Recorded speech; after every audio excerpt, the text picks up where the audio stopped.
నాగేశ్వన్ గారు ఇక్కడండి left. Hi అండి. Congratulation sir. అంటే విజనరీ సైడ్ ఒక బ్యారియర్స్ని పుష్ చేశారు, ఎకనామికల్ బ్యారియర్స్ని పుష్ చేశారు. అంటే ప్రకృతి పట్ల మనిషి ఎలా ఉండాలి, ఉండకపోతే ఎలాంటి నష్టాలు జరుగుతాయి అని మాకు ఒక భయం కూడా కలిగింది కల్కి చూస్తుంటే. అది మంచిది సార్. అంటే ఒక వార్నింగ్ లాగా అనిపించింది కల్కి అనేది. సార్ ఇంత సీరియస్ సబ్జెక్ట్లో కూడా ఒక తక్కువ నిడివిలో ఒక ఇంపాక్టబుల్గా లవ్ స్టోరీ, ఒక ట్రక్లో వెళ్తున్నప్పుడు కైరా లవ్ స్టోరీ ఇంపాక్టబుల్గా చెప్పగలిగారు. అది నాకు మోర్ సర్ప్రైజింగ్ అనిపించింది సార్. అంటే ఇంత కాంప్లెక్స్ ఉన్న సినిమాలో కూడా ఒక లవ్ స్టోరీని అంత తక్కువ నిడిలో ఇంపాక్టబుల్గా చెప్పగలిగారు. ఆ లవ్ స్టోరీ థాట్ ఎలా వచ్చిందంటే అది నాకు చాలా గొప్పగా అనిపించింది. అంటే అంటే అన్నీ ఆ అమ్మాయే చెప్తుంది కదా ఆమె డైలాగ్లో, ఇదంతా ఓకే కానీ బేసిక్లీ మనకి యాక్చువల్లీ ఇంపార్టెంట్ అనేది హ్యూమన్ రిలేషన్స్, మనం అనుకునే వాళ్ళు అనేది ఇంపార్టెంట్ అని చెప్తుంది ఆమె. So I think that was the emotions అక్కడ గట్టిగా దొరికింది. అయితే మహాభారతం అనేది ఫుల్ ఫ్లెడ్జ్డ్గా, అంటే ఇలా సైఫే కాకుండా ఒక మనకి ఏదైతే పురాణాల్లో ఉందో ఆ మహాభారతాన్ని ఫ్యూచర్లో తీసే ఆలోచన ఏమైనా ఉందా మీకు? అంటే అదే చేసాం కదా, అది మిక్స్ చేశారు సార్. మాకు మిక్స్ చేసాం అంటే మిక్స్ చేయకుండా మహాభారతం అంటున్నారా? లేదు సార్, ఇప్పుడే అలాంటి ఐడియా ఏం లేదు sir. Thank you sir. So నాకు ఒక్క నిమిషము. So I wanted to taking over from the women characters.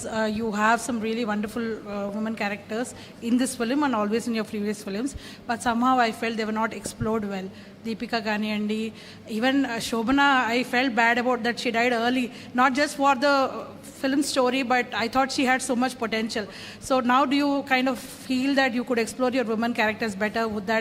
Is it one of your takeaways? There's just one more question, but yeah, definitely. And Shobana Garu is my favorite also, and some part of her we had to also trim towards the end of the film. Ante inka already 4 main characters ఉన్నారు, world ఉన్నాయి, దాంతోపాటు ఒక 10 separate characters ఉన్నారు. So ఒక్కొక్కరికి ఒక 5 నిమిషాలు వేసుకున్న 3 గంటలు అయిపోయిందండి అక్కడే. అమ్మో, ఇంకో అరగంట అయ్యేదన్నమాట. అదే ఈజీగా ఒక అరగంట ఉంది, కావాలంటే తీయచ్చు ఇంకో అరగంట cinema. But hopefully you will do that in your next part. Yeah. Just one more thing which taking over from Prema's question.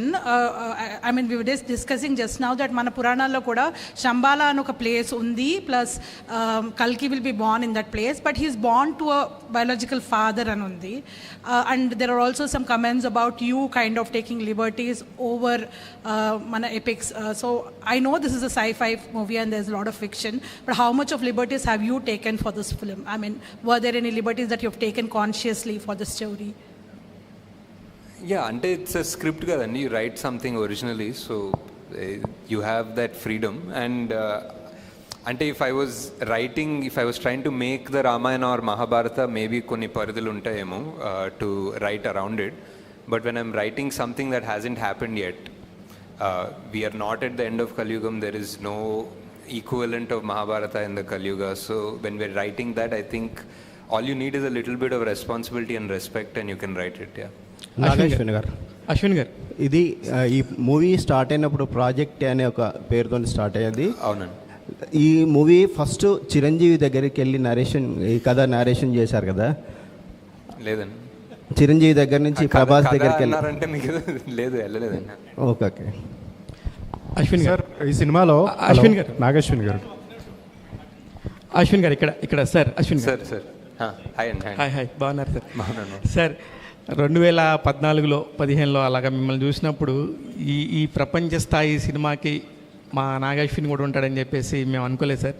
నిజంగా ప్రౌడ్ ఆఫ్ యూ. మా రాజమౌళి గారు కాకుండా పక్కన ఇంకొక నాగశ్విన్ అనే చైర్ కూడా ఉండింది. ఇప్పుడు వెరీ ప్రౌడ్. ఎందుకంటే సినిమాని చూస్తున్నప్పుడు చిన్నపిల్లల్లాగా ఎంజాయ్ చేస్తున్న మనుషులు నేను చూశాను. 1కి 2-3 సార్లు చూస్తే కానీ ఆ ఎంజాయ్మెంట్ ఫీలింగ్ని ఓకే అమ్మాయి చూసేసామన్న ఫీల్ రావట్లేదు.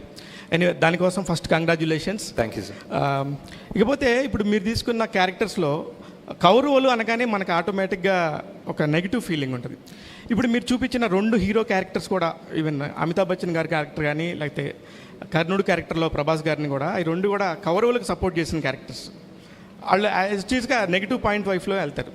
మీరు అసలు అలా ఆలోచించినప్పుడు ఏ పాయింట్ని తీసుకొని వీళ్ళిద్దరిని హీరోలుగా పెట్టి తీద్దామనే ఆలోచన ఎలా వచ్చింది సార్? ఇకపోతే మీరు తీసిన మహానటి కూడా 40 సంవత్సరాల క్రితం చనిపోయిన వ్యక్తి తీసుకొని చేశారు, అదొక అద్భుతంగా అయింది.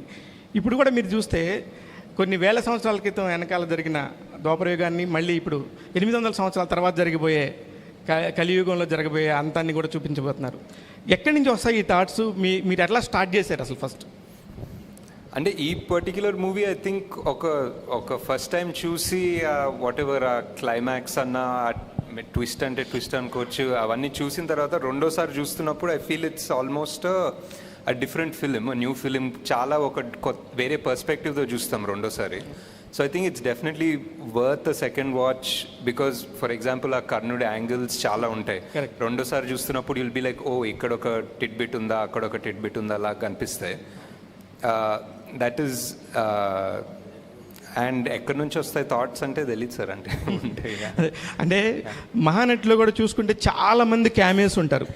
అంటే మీరు ఎప్పుడైనా చిన్నప్పుడు సినిమాలు చూసినప్పుడు అరే ఒక కొత్త స్టార్ని చూసినప్పుడు అరే as an audience maybe it's interest, maybe it's fun, నాకు ఇష్టమేమో సార్. మేబీ సడన్లీ ఒక క్యామియో లాగా ఎవరో తెలిసిన ఆయన వస్తే సినిమాలో ఒక it feels exciting. It's like one little bridge between this world and that world లాగా అనిపిస్తుంది.